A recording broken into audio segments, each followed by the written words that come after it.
പോയിട്ട് വരാച്ച.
അങ്ങനെ ഇന്നത്തോടെ എന്റെ ജീവിതത്തിലെ സമാധാനം തിരിച്ചു വന്നു.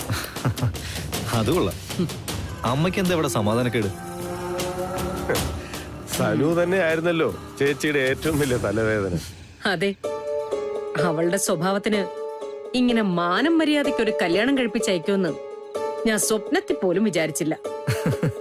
പാവം ശ്രീനീഷ്, അവനിനെ അനുഭവിക്കാൻ പോകുന്നല്ലേ ഉള്ളൂ. ഇന്ന് ഞാൻ അനുഭവിക്കുന്ന സന്തോഷത്തിന് വേറൊരു കാര്യം കൂടിയുണ്ട്. മനസ്സിലായി. ഗിരിയുടെ ജീവിതത്തിൽ കൊണ്ടുവന്ന് കെട്ടാൻ പറ്റിയ ദാരിദ്ര്യം പിടിച്ചൊരു പശുവിനെ കിട്ടി, അതല്ലേ? അതെ, ഗിരിയുടെ ഭാര്യയായി വേലക്കാരിയെ പോലൊരു പെണ്ണ് വീട്ടിൽ വന്ന് കയറിയതാ എന്നെ ഏറ്റവും സന്തോഷിപ്പിക്കുന്നത്. നടക്കൊന്നൊട്ടും പ്രതീക്ഷിക്കാത്ത രണ്ട് കാര്യങ്ങളാ ഇന്ന് നടന്നത്. ഇതോടെ സനുവിന്റെ ലൈഫ് സേഫായി, ഗിരിയുടെ ജീവിതം നമ്മുടെ കയ്യിലുമായി. പക്ഷെ ബന്ധുക്കളായി പോയ സ്ഥിതിക്ക് അവരുടെ കുടുംബവുമായി ഇനിയും കാണേണ്ടിയും മിണ്ടേണ്ടിയും വരുമല്ലോ എന്ന് ആലോചിക്കുമ്പോഴാ എനിക്ക് ദേഷ്യം വരുന്നത്. പക്ഷെ അങ്ങനെ കാണേണ്ടിയും മിണ്ടേണ്ടിയും വരുമല്ലോ എന്ന് ഓർക്കുമ്പോഴാ എനിക്കൊരു സന്തോഷം. ഫോൺ വന്നു. ഇവൻ ഒന്നെങ്കിൽ സ്മോള് അല്ലെങ്കിൽ ഫോണ്. ഹലോ, എന്താടാ പറഞ്ഞു? എനിക്കറിയോ, നിന്നോട് ആരാ പറഞ്ഞേ? ശരി വെച്ചോ, ഞാൻ നോക്കട്ടെ. ഈ അന്വേഷണം ഏത് വിധേനയും ഏട്ടനറിയാതെ ഒഴിവാക്കി വിടണം. എന്ത് ചെയ്തിട്ടായാലും തീർപ്പാക്കണം, അല്ലെങ്കിൽ അതെനിക്ക് വലിയ പണിയാവും. ഇത്രയും നാളും ചെയ്ത എല്ലാ ഗുണങ്ങളും വെള്ളത്തിൽ വരച്ച വരയിപ്പോ.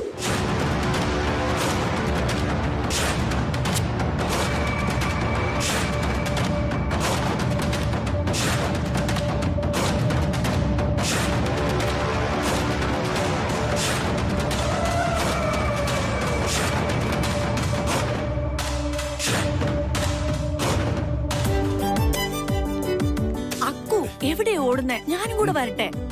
നിനക്കൊന്ന് സ്പീഡ് വന്നെന്താ? ഈ ഹീലുള്ള ചെരുപ്പ് ഇട്ടോണ്ട് ഞാൻ എങ്ങനെ അക്കുന്റെ കൂടെ ഓടിയെത്തുന്നേ? ഇത്ര ഹീലുള്ള ചെരുപ്പ് ആരാ നിന്നോട് ഇടാൻ പറഞ്ഞേ? അക്കു, ഗിരി സുമിത് എത്തില്ലേ? അവര് വന്നിട്ടാണോ നമ്മൾ മണിയറ സെറ്റ് ചെയ്യാൻ പോണത്? അക്കു, നീ വെറുതെ ഇങ്ങനെ ടെൻഷൻ അടിക്കണ്ട. ബുക്ക് ചെയ്ത റൂം നന്നായിട്ട് സെറ്റ് ചെയ്യാൻ ഞാൻ ഹോട്ടലുകാരോട് പറഞ്ഞിട്ടുണ്ട്. അവരത് ഭംഗിയായിട്ട് സെറ്റ് ചെയ്തിട്ടുണ്ടാവും. അതിന്റെ മേലെ എന്തെങ്കിലും ചെറിയ മാറ്റങ്ങൾ വരുത്തണമെങ്കിൽ അത് മാത്രം നമ്മൾ ചെയ്താൽ മതി. ശരി, എന്തായാലും വാ, നമുക്ക് പോയി നോക്കാം. Hello, what? ആ ശരി, ഞാൻ ഉടനെ എന്താ. അതുവരെ ഈ കാര്യം ആരും അറിയണ്ട. ഓക്കെ? എന്താക്കൂ, എന്തു പറ്റി? അതെ, ഓഫീസ് വരെ ഒന്ന് പോണം. ഈ സമയത്തോ? എന്താ പ്രശ്നം? ഓഫീസിൽ എത്തേണ്ട ഒരു ആവശ്യമുണ്ട്. അവിടെ ചില പ്രശ്നങ്ങളുണ്ട്. ഓഫീസിലെ പ്രശ്നങ്ങളൊക്കെ രണ്ടാമത്തെ കാര്യം. ഗിരിയും സുമിയും വരുന്നതിന് മുമ്പ് മുറി സെറ്റ് ചെയ്യണം. അത് കഴിഞ്ഞിട്ട് അക്കു എവിടെ വേണമെങ്കിലും പൊയ്ക്കോ. നമുക്ക് വേഗം അതൊക്കെ ചെയ്യാം. വന്നേ, വാ.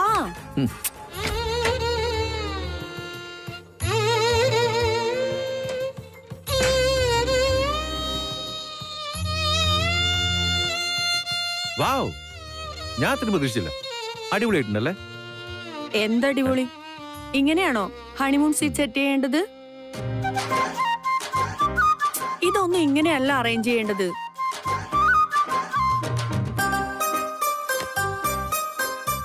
നോക്കി നിൽക്കാതെ വന്ന് ഹെൽപ്പ് ചെയ്യക്കൂ. എടി, നീ എന്ത് പണി കാണിക്കുന്ന മോളെ? ഗിരിക്ക് പൂക്കളെന്ന് കേട്ടാലേ അലർജി ആണെന്ന് എനിക്ക് അറിഞ്ഞൂടെ? അതെ, എന്ത് അലർജിയാണെന്ന് പറഞ്ഞാലും ശരി, ഇന്നത്തെ ദിവസം അവൻ ഇത് സഹിച്ചേ പറ്റുള്ളൂ. ഇതൊക്കെ ഇല്ലെങ്കിൽ പിന്നെ എന്ത് റൊമാൻസ് എന്റെ പൊന്നെ. എന്റെ സ്നേഹമോളെ, ഇത് കണ്ടാണ്ടല്ലോ ഗിരി ചീത്ത വിളിക്കുന്നതിന് ഒരു സംശയവും വേണ്ട. സിനിമയിലെ വല്ല പാട്ട് സീൻ ഇരിക്കുന്ന പോലെ നാം പറയും. അതെ, നീയേ ഈ വിഷയത്തില് ഗിരി എന്ത് പറഞ്ഞാലും അത് നമ്മൾ കാര്യാക്കുന്നില്ല. ആ, നീ മെഴുകുതിരി ഒന്ന് കത്തിച്ചേ. എന്നിട്ട് ഈ പൂക്കളൊക്കെ എടുത്തിട്ട് ഈ കട്ടിലേക്ക് വിതറ്. ഇതാ, ഞാനേ അപ്പോഴേക്ക് ഈ ബലൂണൊക്കെ ഒന്ന് സെറ്റ് ചെയ്യാം.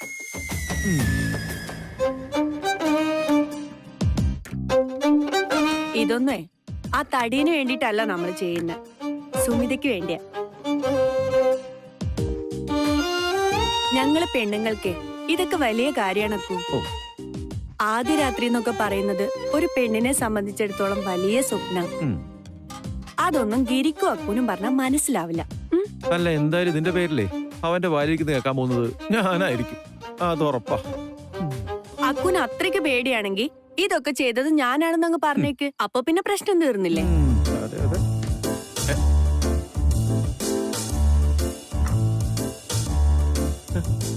എടി, ഇതെന്താ? കഷ്ടം. അതിങ്ങിതാ.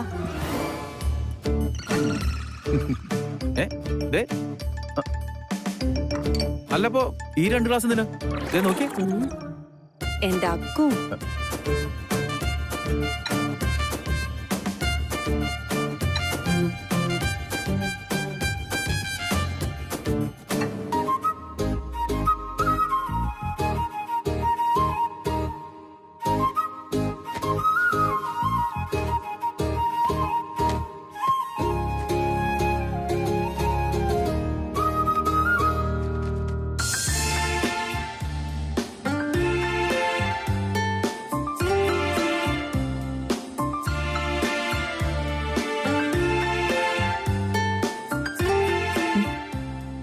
ഞാനൊരു കാര്യം ചോദിച്ചാൽ നീ സത്യം പറയും? എന്താ? നമ്മുടെ കല്യാണത്തിന് മുമ്പേ ഏതെങ്കിലും സ്റ്റാർ ഹോട്ടലില് ഹൗസ് കീപ്പിംഗിലായിരുന്നു നിന്റെ ജോലി? ദേ അക്കു, എന്റെ കയ്യിൽ നിന്ന് മേടിക്കൂട്ടോ.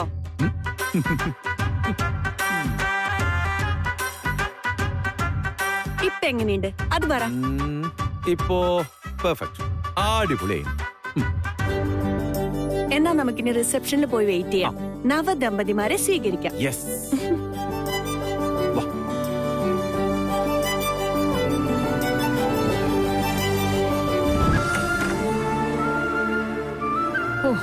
ഞാൻ ഇത്തിരി നേരം നടുന്ന് ഉറക്കട്ടെ. എപ്പ ഇറങ്ങിയതാ. എന്താ ക്ഷീണം, നല്ല തലവേദന. ഒന്ന് കിടക്കട്ടെ. സ്ട്രോങ് ആയിട്ടൊരു ചായ കുടിച്ചാ എല്ലാം ശരിയാവും. നിങ്ങൾ എല്ലാരും പോയി ഫ്രഷ് ആയിട്ട് വാ, ഞാൻ ചായ എടുക്കാം. അമ്മ റെസ്റ്റ് എടുത്തോ, ചായ ഞാൻ ഉണ്ടായിക്കോളാം.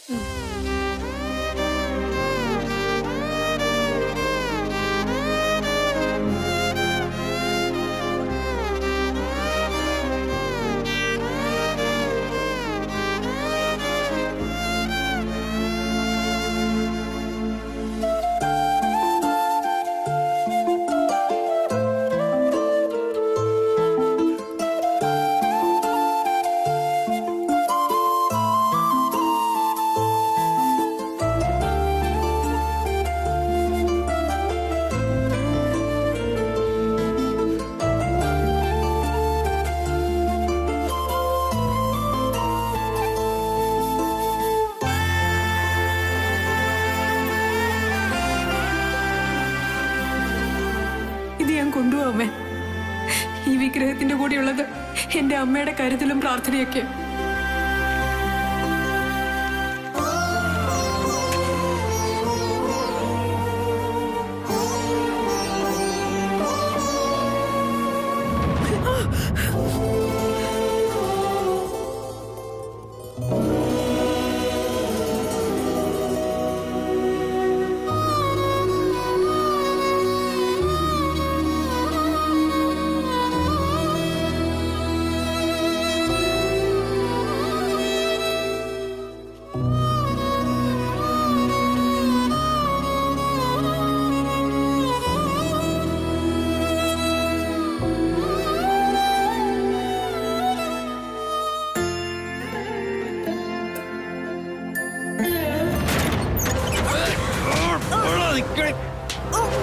അടങ്ങി ഒതുങ്ങി കിടന്നോളൂ ഇതിനകത്ത്. ഒച്ചയും ബഹളവും വെച്ച് ആളെ കൂട്ടാൻ നോക്കിയാ ഒന്നുകളെ ഞാൻ കേട്ടോടി പന.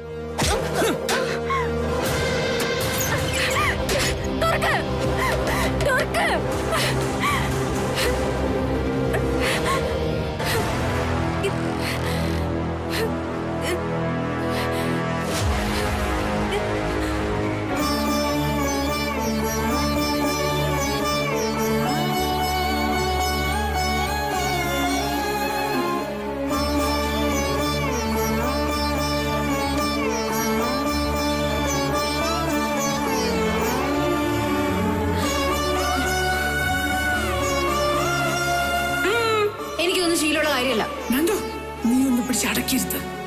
അങ്ങനെ വിട്ടാ പറ്റില്ലല്ലോ.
എന്തിനാ കരയുന്നേ?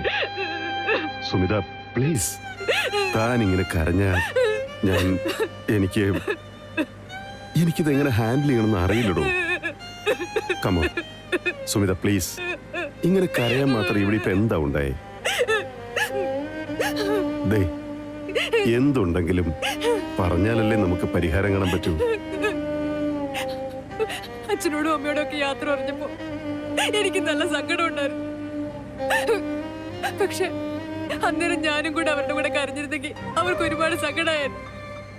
അതുകൊണ്ട് ഞാൻ കരയാതെ പിടിച്ചു നിന്നതാ. പക്ഷേ ഇപ്പൊ എന്നെ കൊണ്ട് പറ്റുന്നില്ല.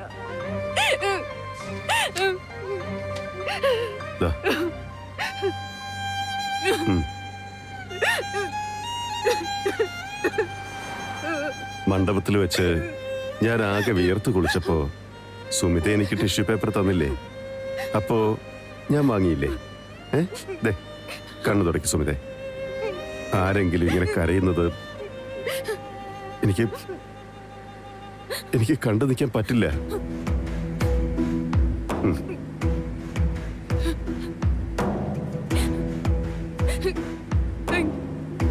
Thank you.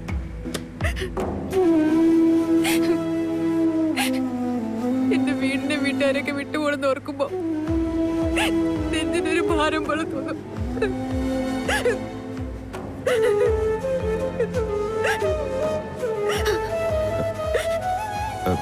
സുമിതയുടെ സങ്കടം എനിക്ക് മനസ്സിലാവുന്നുണ്ട്.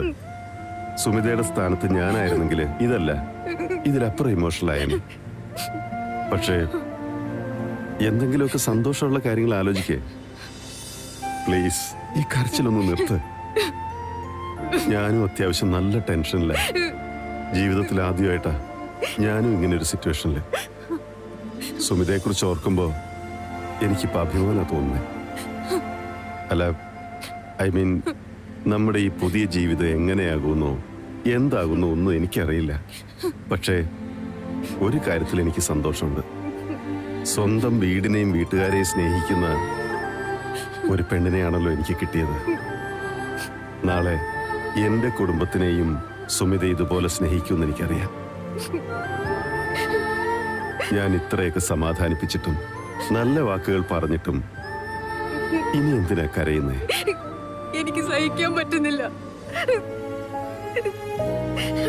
ദേ, ഞാൻ സീരിയസ് ആയിട്ടൊരു കാര്യം പറയാം. എനിക്കൊരു വലിയ പ്രശ്നമുണ്ട്. ആരെങ്കിലും കരയുന്നത് കണ്ടാലേ സത്യമായിട്ടും എനിക്ക് വിഷമം വരും. ഞാനും കരഞ്ഞു പോകും. പറഞ്ഞേക്കാം.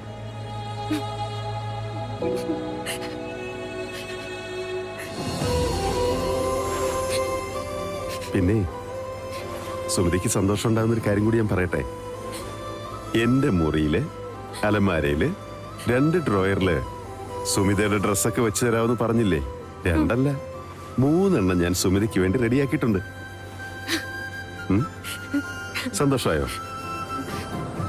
കരയുന്ന കുട്ടിക്ക് കളിപ്പാട്ടം വാങ്ങി കൊടുക്കുന്ന പോലെ ഉണ്ടല്ലോ. എന്റെ കല്യാണം കഴിഞ്ഞെങ്കിലേ എനിക്കിപ്പോഴും ഒരു കുഞ്ഞിന്റെ മനസ്സാന്ന് കൂട്ടിക്കോ.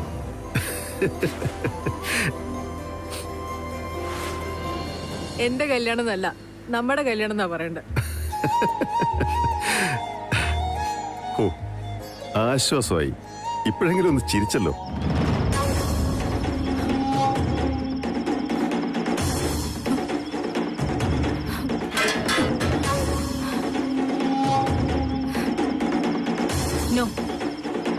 എനിക്ക് പറയാനുള്ളതെല്ലാം പറഞ്ഞേ പറ്റൂ. ഇനി ആരായാലും അറിയിക്കാനുള്ളതെല്ലാം അറിയിച്ചേ പറ്റൂ.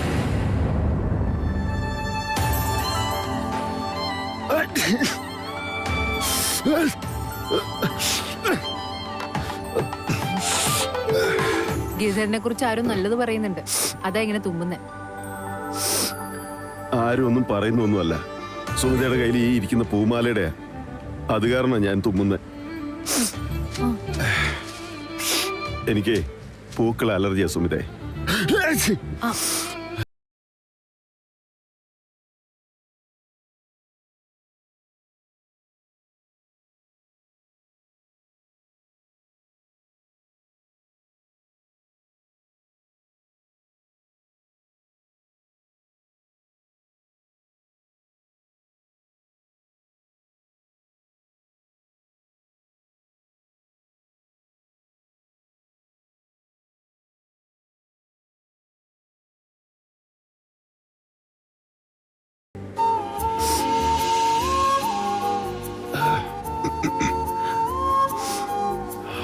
സത്യത്തിലേ ഇതുപോലെ ടയർഡായിട്ടുള്ള ഒരു ദിവസം വേറെ ഉണ്ടായിട്ടില്ല.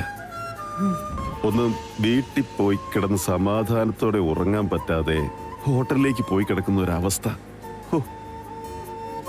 എനിക്ക് ഈ ഹോട്ടൽ റൂം എന്നൊക്കെ പറഞ്ഞ വലിയ പ്രശ്നമാണേ. എത്ര നല്ല ഹോട്ടൽ മുറിയാണെങ്കിലും അതൊരിക്കലും നമ്മുടെ വീട്ടിലെ മുറി പോലെ ആവില്ല. ഗൃഹപ്രവേശം രാത്രി നടത്താറില്ലല്ലോ, അതുകൊണ്ടല്ലേ. ഓരോ മുഹൂർത്തവും മനുഷ്യന് സ്വസ്ഥത കെടുത്താൻ വേണ്ടിയിട്ട്. നമുക്കിതിൽ വിശ്വാസമൊന്നുമില്ലെങ്കിലും മറ്റുള്ളവരുടെ വിശ്വാസങ്ങളെ മാനിക്കണ്ടേ. നമുക്കിതൊക്കെ പഴഞ്ചൻ വിശ്വാസങ്ങളായിരിക്കാം, പക്ഷേ നമ്മുടെ വീട്ടുകാരുടെ കാര്യം അങ്ങനെയല്ലല്ലോ. ഈ ഒരു രാത്രി ഒന്ന് സഹിച്ചാ പോരെ. അത് കഴിഞ്ഞാ നാളെ രാവിലെ ഗൃഹപ്രവേശം കഴിഞ്ഞ് വീട്ടിൽ കയറാലോ. വീട്ടിലെത്തി ഒരുമിച്ചൊരു മുറിയില് പുതിയൊരു ജീവിതം എന്നൊക്കെ പറയുമ്പോ എന്റെ സ്വഭാവത്തിലെ ചില രീതികളൊക്കെ സുമതിക്ക് അറിയാവുന്നതല്ലേ. ഈ വൃത്തി പ്രശ്നം അതല്ലേ ഉദ്ദേശിച്ചേ? അതൊരു പ്രശ്നമാണ്. അത് കൂടാതെ എനിക്ക് എന്റെ മുറി എപ്പോഴും അടുക്കും ചിട്ടയിലും ഇരിക്കണം. മുറിയിൽ എല്ലാ സാധനങ്ങളും അതിൻ്റെതായ സ്ഥാനത്തിരിക്കണമെന്ന് എനിക്ക് നിർബന്ധമുണ്ട്. ഒന്നും അങ്ങോട്ടും ഇങ്ങോട്ടും മാറരുത്. അറിയാം. മിക്കവാറും ഇനി മുതലേ ഗിരിധരന്റെ ഏറ്റവും വലിയ ശത്രു ആവാൻ പോകുന്നത് ഞാനായിരിക്കും. ഞാനങ്ങനെ എല്ലാം കൃത്യമായിട്ടൊന്നും മെയിൻറ്റെയിൻ ചെയ്യുന്ന ഒരാളൊന്നും അല്ല. ഏയ്, ഞാൻ അങ്ങനെയൊന്നും ഉദ്ദേശിച്ച് പറഞ്ഞതല്ല. പൊതുവെ എന്റെ രീതിയെക്കുറിച്ച് പറഞ്ഞതാ. ഒരു കാര്യം ഞാൻ ഉറപ്പു തരാം, ഞാൻ കാരണം ഗിരിധർ ഇത്രയും നാളും പിന്തുടർന്ന് വന്ന ജീവിത രീതികളൊന്നും മാറ്റേണ്ടി വരില്ല.